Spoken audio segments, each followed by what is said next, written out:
Aaron Judge, Carlos Correa, Giancarlo Stanton, even Shohei Ohtani himself, and many others. The list is long of players the Giants have tried to get to come to San Francisco, superstar players, and they've kind of swung and missed on all of them. But Shohei Ohtani, they're going to get another crack at him this offseason. Some have reported that the Giants are realistic and legitimate contenders for him. Is it true, or is it going to be another letdown? You are Locked On Giants, your daily San Francisco Giants podcast. Part of the Locked On Podcast Network, your team every day.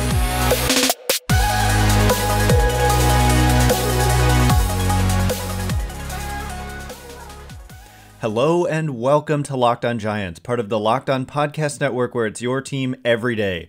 My name is Ben Kaspick, and on the show we provide daily episodes Monday through Friday, talking about the San Francisco Giants in a way that's data-driven and rational, but also simple, passionate, and accessible to all. I'm a former contributor for the baseball statistics and analysis websites Beyond the Box Score and Rotographs. I've been podcasting about the Giants since 2015, and I'm a lifelong fan. Thank you for making Locked On Giants your first listen every day. We're free and available wherever you get podcasts, including YouTube, so check us out there and hit that subscribe button if you're watching on YouTube. Also, download the Game Time app, create an account, and use code LOCKEDONMLB for $20 off your first purchase. Last minute tickets, lowest price guaranteed.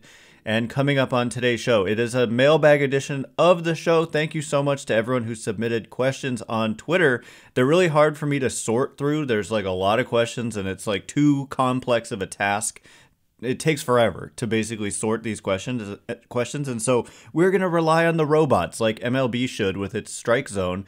ChatGPT-4, our new robot overlord, has sorted the remaining questions for me, and the first question comes from ASVP Morg, who asks or says, some reputable MLB analysts like Ken Rosenthal have put the Giants as serious contenders in the show, for the Ohtani sweepstakes. Is this another Judge Correa letdown, or do we have a real shot of getting a big fish? So the first thing I want to say is that they have, like, Carlos Correa agreed to terms with the Giants, and so I wouldn't put him in the same category as any of the others. Like, they did what it took to sign the guy, but it turns out he had a problem with his ankle. You know, it's like another team verified that. It was the same doctor, but that doctor is an expert on the ankle. And anyway, so Aaron Judge, I think with Judge, there was like a legacy New York situation. And so that was really hard. Like, it's really hard to lure a player away from the legacy kind of stuff with the Yankees and playing your whole career there and being a captain and Monument Park and blah, blah, blah. With Ohtani, that doesn't exist because he just did an interview today or yesterday that came out in The Athletic.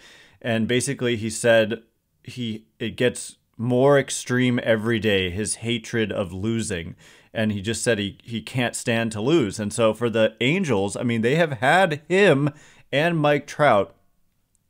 He's the best player in the game, and Mike Trout has been the best player in the game, and they have not made the playoffs once with Shohei Ohtani and Trout. And so I think that he kind of reads the room a little bit and says, this team is not the team for me.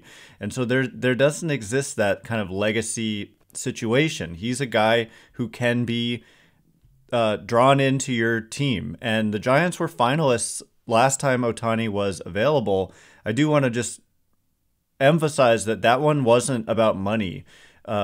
He signed a rookie type contract, pre-arbitration for 3 years and then arbitration for 3 years and then reaching free agency. He did not sign like he could have a huge contract. He really could have gotten a ton of money, but he didn't want to. He wanted to be like all the American players who have to earn their money and earn their way in this game. And so it was kind of a crazy thing that he did, and that's why teams were bending over backwards trying to get this guy to just sign for them for essentially the league minimum salary. And that's what he did. And for the Giants, they were a finalist, and it was a different regime. It was not this current front office with Farhan Zaidi and the rest. It was, Bobby Evans and Brian Sabean and Bruce Bochy. And, Buster Posey was involved, and Ohtani said he liked Buster's aura, I think was the line there.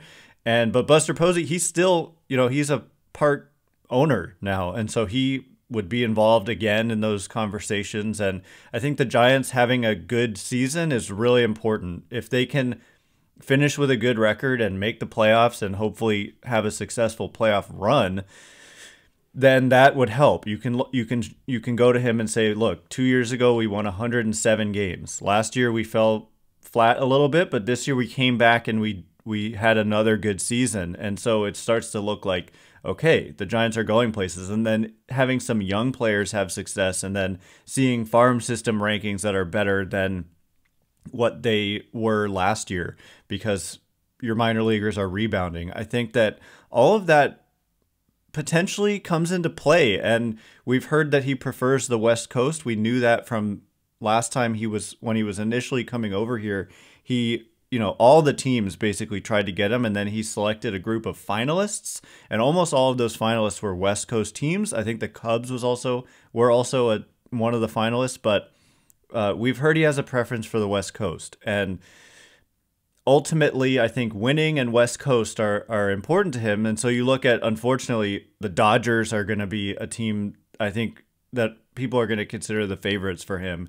But I see no reason why the Giants, who did everything they could to land a superstar last offseason, at least in terms of the two that we know they pursued with Judge and Correa, but why would they not go after Shohei Ohtani? And there was motivation last year.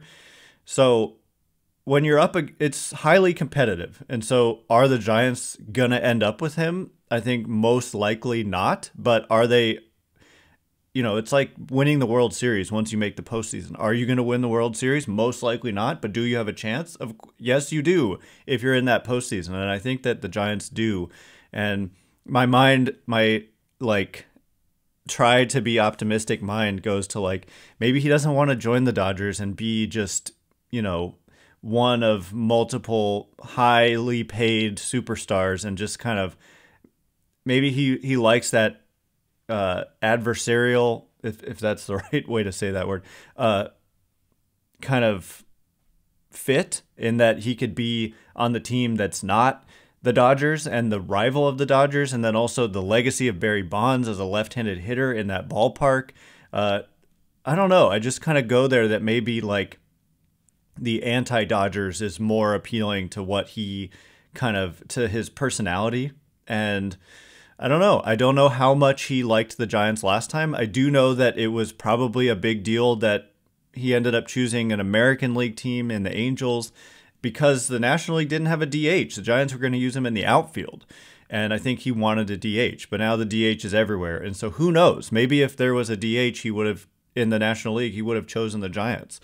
And so we don't know what his priorities are. But I do think the Giants have a realistic shot at Ohtani and that they're going to be involved, and it's going to be a wild offseason. But if he ends up on the Dodgers or the Padres, it helps that the Padres kind of seemingly just have trouble winning, even with all the talent they've had in recent years. They haven't been a consistent winner. They've had trouble, and they've had clubhouse seemingly problems with the kind of Tatis and Machado yelling at each other in the dugout situation a couple years ago. So I don't know. It's important for the Giants to finish strong here and hopefully show well in the playoffs, and that he'll pay attention to that and believe in the future of this team. So anyway, coming up in just a minute, that one took up a lot of our time, but we're going to get to questions about the Giants' trade deadline approach. Are they going to target a starting pitcher, or is an impact bat for the infield more important as a current need? So we will get to that in just a minute. But before we do, this episode is brought to you by Game Time. Buying tickets to your favorite event shouldn't have to be so stressful. And it was always stressful for me, especially going to a venue in a venue that I was unfamiliar with, because I've traveled many times and watched the Giants play on the road, actually. And you're going to a stadium you've never been to before, and you're trying to buy a ticket, and you're just looking at a two-dimensional seat chart, and you don't know what the image, what the view is like from that seat. And that was always a big deal to me but it was solved with Game Time because you get images of seat views. And another thing that always stressed me out was when to buy the tickets because I wasn't sure if I was getting the best price. But that is also solved with Game Time because you get the lowest price guarantee. If you find tickets in the same section and row for less, Game Time will credit you 110% of the difference. So snag the tickets without the stress with Game Time. Download the Game Time app, create an account, and use code LOCKEDONMLB for $20 off your first purchase. Terms apply. Again, create an account and redeem code LOCKEDONMLB for $20 off. Download Game Time today. Last minute tickets, lowest price guaranteed. All right, as promised, more questions and answers as chosen by ChatGPT-4, our new robot overlord, and ChatGPT-4 should do the automated strike zone, or at least get, I don't know what I'm trying to say here, but we rely on the robots here and MLB should follow suit. Thanks again for making Locked On Giants your first listen every day, everydayers. Tomorrow on the show, we're going to get into some analysis of the first half for the Giants, looking into the numbers. How did they do? What areas stand out as strengths and weaknesses? All of that coming up throughout the rest of the week. We're going to do at least a couple episodes kind of zeroing in on that. So looking forward to that tomorrow. The next question comes from Bay Area Sports Tweeter, who says, do you think it's more realistic Farhan Zaidi targets a reliable option for the rotation, or does he look to add an impact bat in the infield that can move around? So this is an interesting one, and Farhan Zaidi actually met with the media before the first game against the Rockies on Friday and addressed the trade deadline, and he did have a lot to say that is relevant here, including that, you know, they have a lot of starting pitching depth, and so they don't, he said if there's an, you know, frontline starter that becomes available, which by the way, Shohei Ohtani, as the Angels fall further and further, I think they lost 9 out of 10 going into the break, and they're now like 4 to 5 games back in the division and the wild card. Shohei Ohtani, it is possible that they trade this guy. And if he is available, I would imagine the Giants are going to be involved. And so there's your, you know, that's a potential ace that becomes available and an impact bat, not for the infield. But he basically said they're not just going to target like depth starting pitching. It would be frontline starter or not starter or no starter. And he did mention that the, you know, middle of the infield was potentially an area of need. And he also said, because I addressed a question last week about outfield and Cody Bellinger and Mark Canha, and I was like, yeah, I like the idea. But then I thought more about it, and I said, where does he fit? Because you've got Matos, Yastrzemski, Conforto, and then Haniger's coming back. Zaidi said around September 1st is what they're expecting. And so I don't think an outfielder makes actually sense. And Zaidi said as much. He said that he doesn't see them targeting an outfielder. But middle infield with Thairo Estrada out, somebody who can move around, like you said, I think does make sense, especially like, or not even especially, but something else to keep in mind here is that Brandon Crawford is a free agent after 2023, and he hasn't performed well, frankly. And I mean, he's good defensively still, or at least above average, or at least, I don't know, solid defensively. He's not as good as he once was, frankly.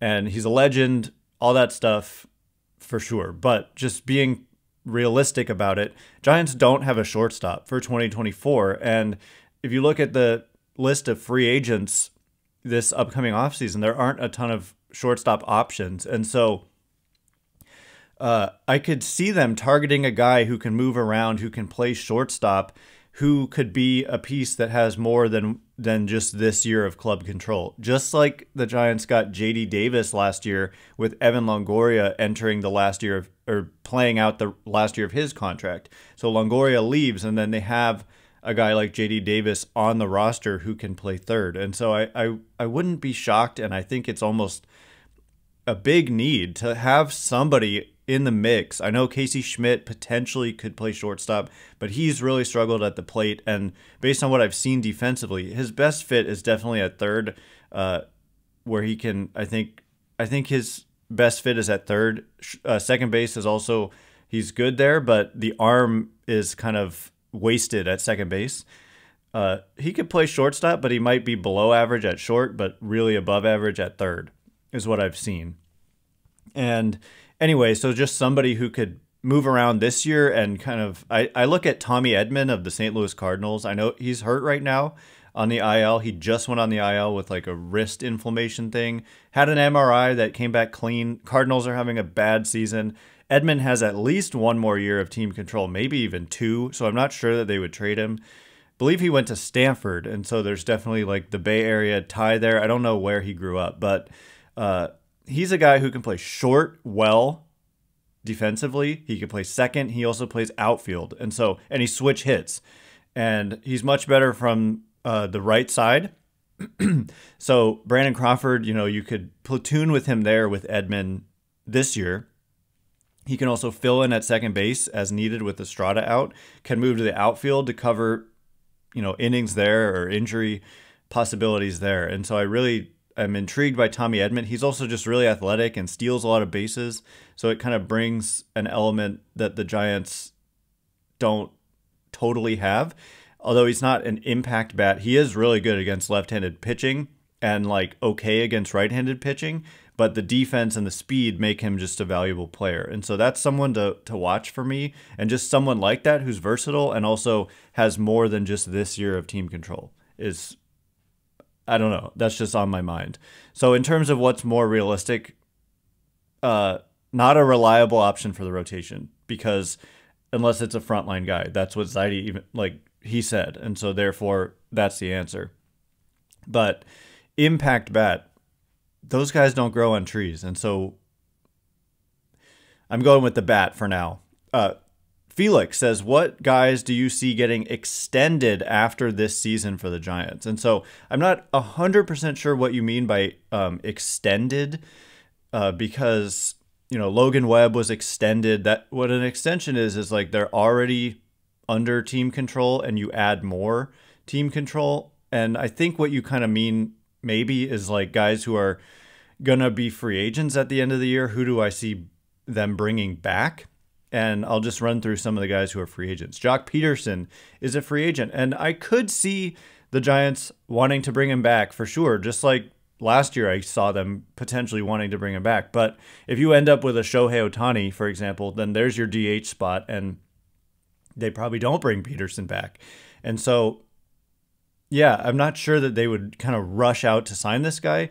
As much as I think Peterson is a great fit, both in the lineup and in the clubhouse, it's a possibility that he doesn't come back. And then Brandon Crawford is a free agent at the end of the year. I really think we may be watching the last season of Brandon Crawford playing for the Giants. They already let Brandon Belt go. I'm not sure Brandon Crawford he might retire at the end of the season, honestly, because he's struggled at the plate for the last couple years. He's just had a rough time the last 2 seasons after that really great season in 2021.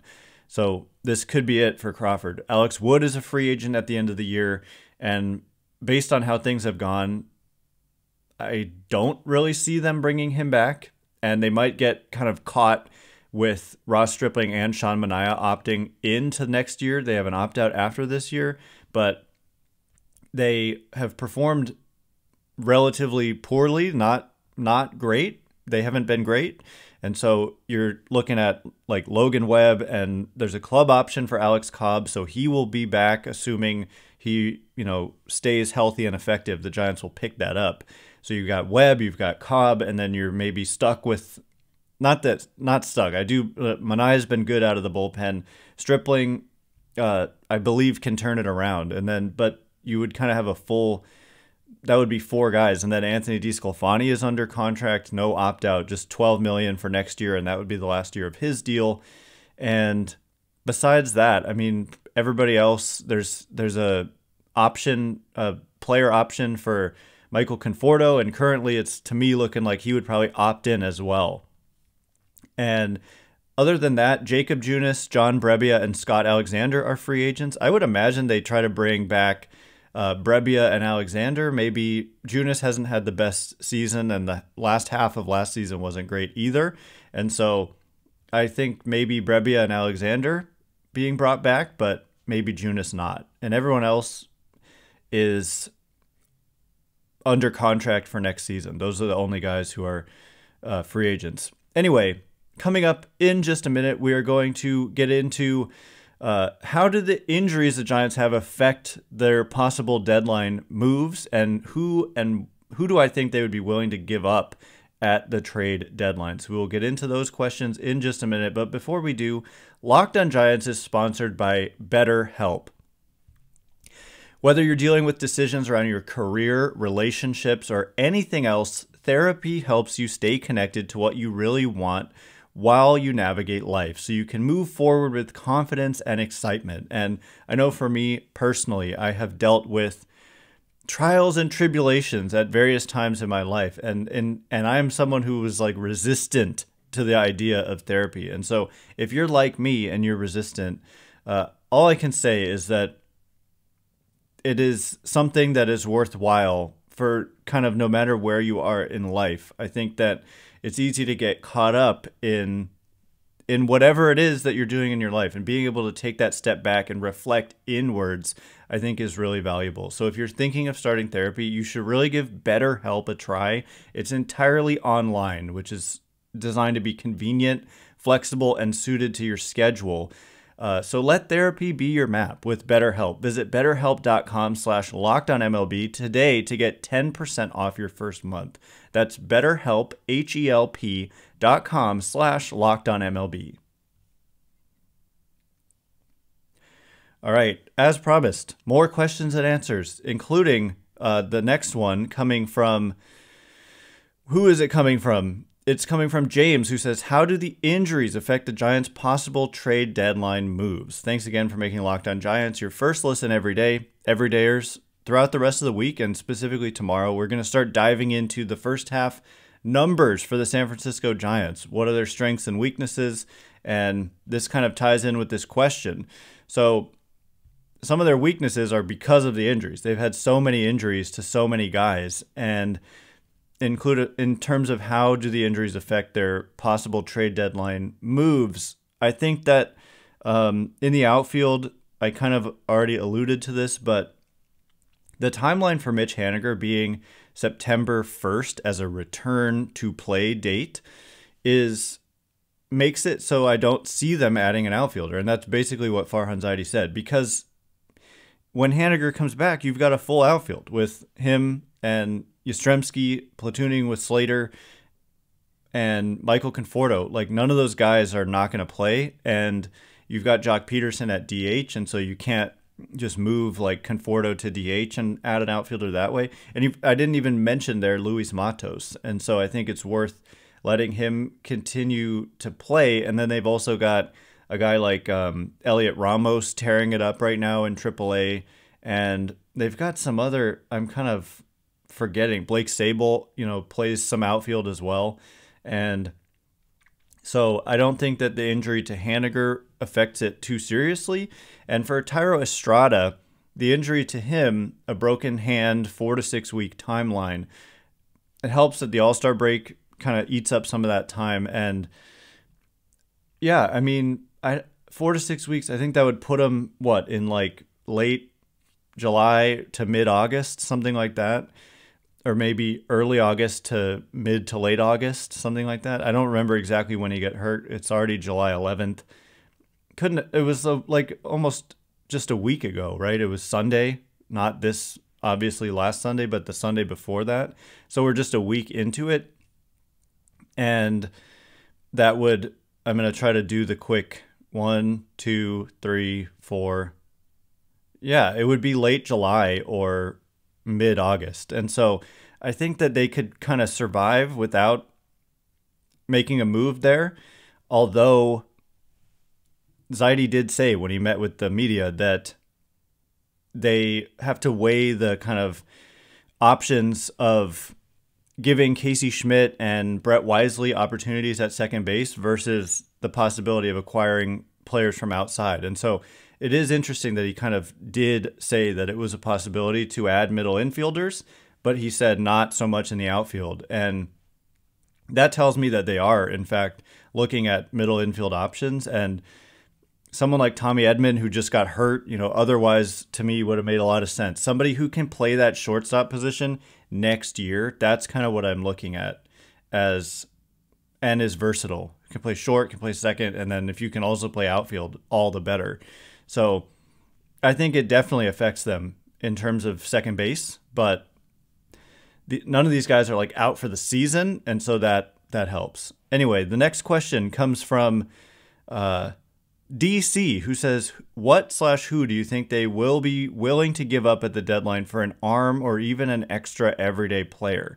So this is always a tough question for me because the minor leagues are enormous, and for me to zero in on exactly who they would give up is hard. But what I can say is that I don't see them giving up their top guys. Like outside of Shohei Ohtani, there just aren't these like true impact players available at the deadline. Usually there are some, like, in seasons past, you had a rental Manny Machado going to the Dodgers, also a rental Yu Darvish when he was at his best going to the Dodgers. And by the way, Farhan Zaidi was their GM when they made those moves. And so if there was that kind of, like Chris Bryant, the Giants went out and got Chris Bryant. Farhan Zaidi has a track record when he was with the Dodgers and now with the Giants, when the team is in contention of getting impact type talent to the team in a trade at the deadline. And so unfortunately, outside of Ohtani, although Ohtani becomes potentially more available as the Angels flounder. And so that is a huge storyline in July if Ohtani does in fact become available and who ends up getting him. And if he was available, I would probably put just about everyone on the table, but not in some huge collection of players going to the Angels. But, Kyle Harrison for like 2 or 3 months of Shohei Ohtani is a lot. And it's worth pointing out that,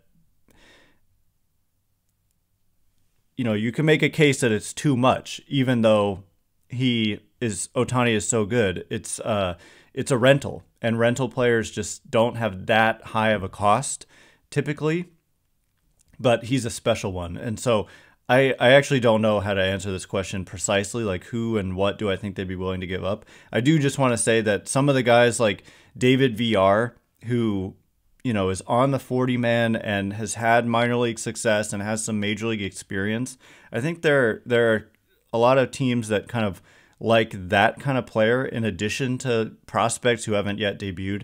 Joey Bart is definitely a trade candidate this July. And Elliot Ramos, I think I would put in that category as well. So guys who have major league experience, but haven't yet like totally kind of stuck at the major league level, I think has appeal to teams because some teams, they don't want to have to wait around for prospects, but also, guys like, I don't think that they're going to trade guys like Luis Matos. Although if you're talking about Ohtani, I think someone like Matos potentially, although now people kind of view him higher than Harrison based on the season he had. I'm kind of just rambling at this point.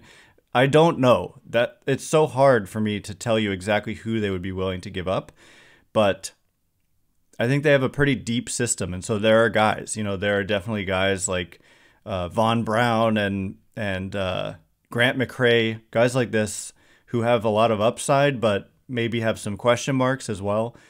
Could make sense. Anyway, that is all the time we have for today. Thanks again for making Locked on Giants your first listen every day. Everydayers tomorrow breaking down a lot of what went on behind the Giants' 49-41 first half of the regular season. And so I look forward to that and seeing you tomorrow. Once again, my name is Ben Kaspick. Check me out on Twitter at Ben Kaspick, Kaspick. If you like this show, please consider rating it or leaving a review. Helps me out a lot, so thanks in advance, and thanks to everyone who's done so already. Can't wait to be with you again tomorrow. Thanks again for listening. You are now Locked on Giants.